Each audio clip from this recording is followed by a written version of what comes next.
Os três principais répteis marinhos da era Mesozoica foram os mosassauros, plesiosauros e os ictiossauros.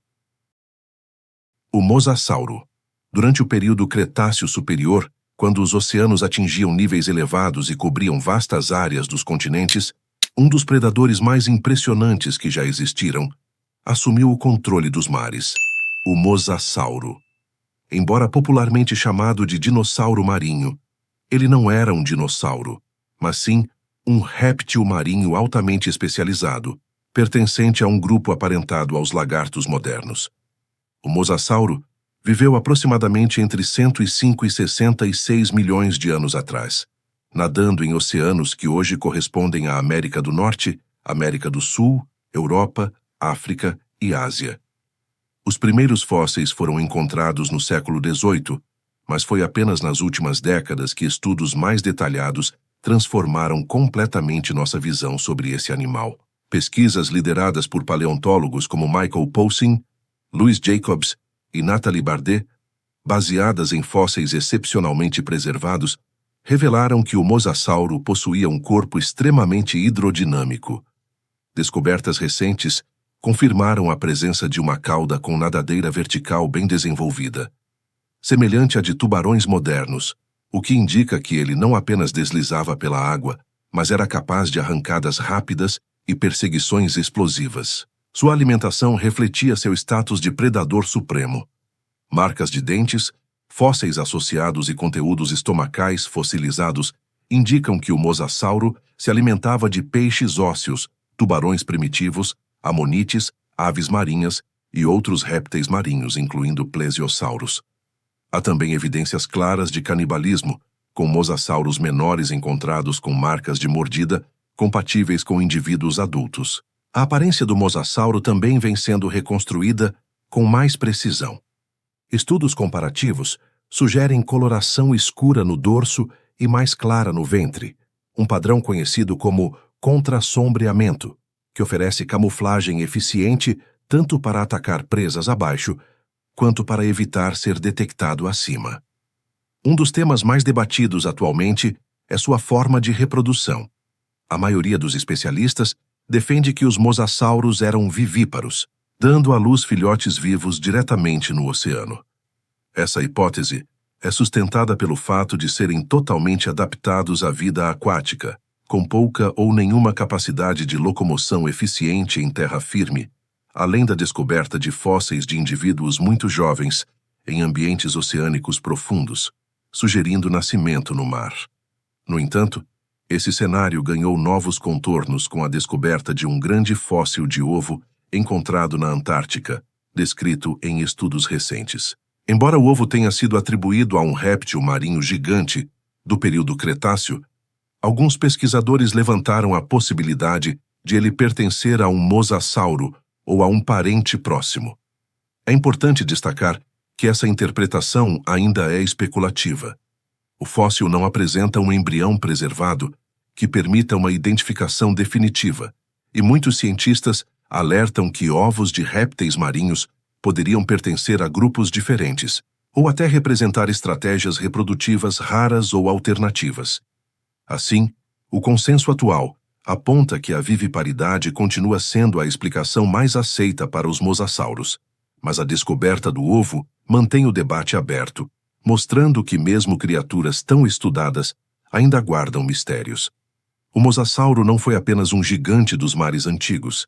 Ele representa o auge da adaptação evolutiva à vida marinha, um símbolo do poder, da diversidade e da complexidade dos oceanos da era Mesozoica. O plesiosauro. Muito antes do surgimento dos grandes mosassauros, outro grupo de répteis marinhos já dominava os oceanos da era Mesozoica com uma silhueta inconfundível: os plesiosauros.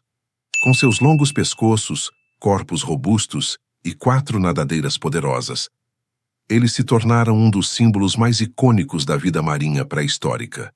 Os plesiosauros surgiram no início do período Jurássico, há cerca de 200 milhões de anos, e sobreviveram até o final do Cretáceo, desaparecendo junto com os dinossauros não avianos.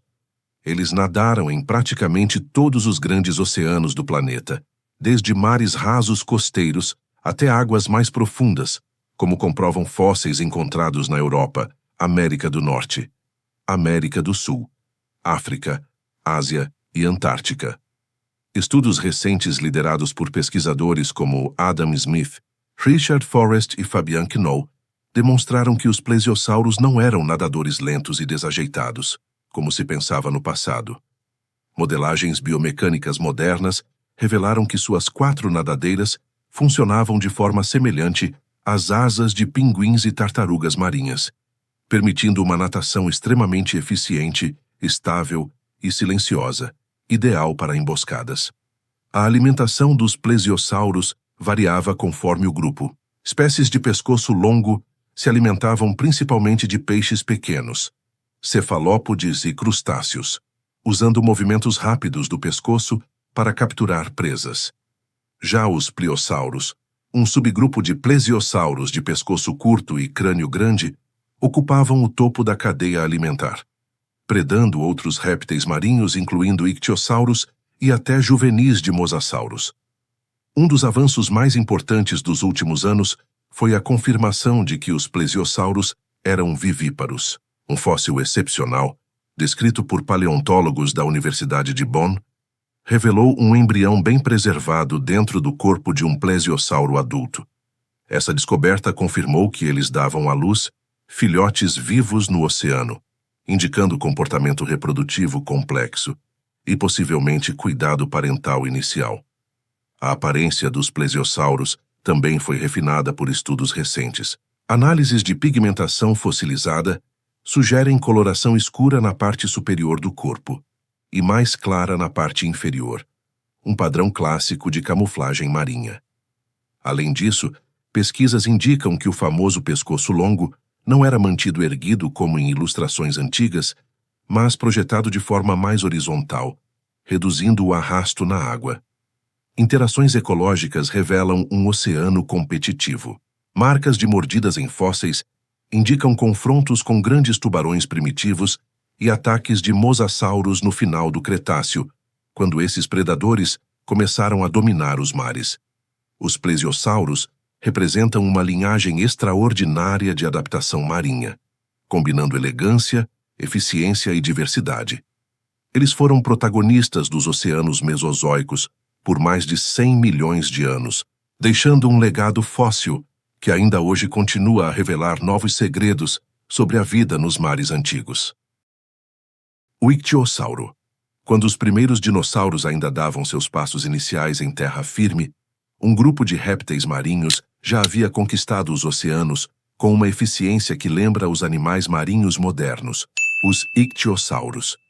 Seu nome significa lagarto-peixe, e sua forma corporal hidrodinâmica representa um dos exemplos mais impressionantes de convergência evolutiva da história da vida. Os ictiossauros surgiram ainda no final do período Permiano ou início do Triássico, há mais de 250 milhões de anos, e prosperaram durante grande parte do Triássico e do Jurássico, desaparecendo antes do final do Cretáceo. Fósseis encontrados na Europa, América do Norte, América do Sul, Ásia e Oceania indicam que eles habitaram oceanos abertos, mares costeiros e até regiões de águas profundas. Estudos recentes conduzidos por paleontólogos como Dean Lomax, Benjamin Moon e Judy Massari revelaram que os ictiossauros eram nadadores extremamente rápidos. Modelagens tridimensionais e análises de hidrodinâmica mostraram que sua cauda em forma de meia-lua e seu corpo fusiforme eram ideais para longas migrações e perseguições em alta velocidade, comparáveis às de golfinhos e atuns modernos. A alimentação dos ictiossauros era predominantemente carnívora. Análises de conteúdos estomacais fossilizados e coprólitos indicam uma dieta composta principalmente por peixes, cefalópodes como lulas e amonites. Algumas espécies maiores possuíam dentes robustos capazes de esmagar presas de carapaça dura, enquanto espécies menores eram especializadas em capturar presas ágeis. Um dos aspectos mais bem documentados sobre os ictiossauros é sua reprodução. Diferente de muitos répteis modernos, eles eram claramente vivíparos, Fósseis extraordinários, alguns encontrados na Alemanha e na Inglaterra, preservam fêmeas com embriões em diferentes estágios de desenvolvimento. Estudos recentes indicam que os filhotes nasciam com a cauda primeiro, uma adaptação crucial para evitar afogamento durante o parto, semelhante ao que ocorre em baleias atuais. Pesquisas modernas também sugerem que os ictiossauros possuíam visão extremamente aguçada. Análises do tamanho dos anéis esclerosos indicam olhos grandes em relação ao corpo, permitindo caça eficiente em ambientes de baixa luminosidade, inclusive em águas profundas. Alguns cientistas defendem que certas espécies podiam realizar mergulhos profundos, comparáveis aos de cachalotes modernos. Quanto à aparência, evidências indiretas apontam para a coloração escura no dorso e clara no ventre, reforçando estratégias de camuflagem. Há também indícios de que possuíam uma camada de gordura corporal, semelhante ao blubber das baleias, auxiliando na regulação térmica em águas frias. Interações ecológicas mostram que os ictiossauros conviveram com plesiosauros, grandes tubarões primitivos, e mais tarde, com os primeiros mosassauros. Marcas de mordidas em fósseis indicam tanto predação quanto competição direta.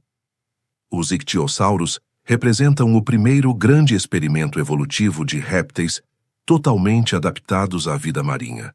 Rápidos, inteligentes e altamente especializados, eles abriram caminho para todas as grandes linhagens que dominaram os oceanos da era Mesozoica.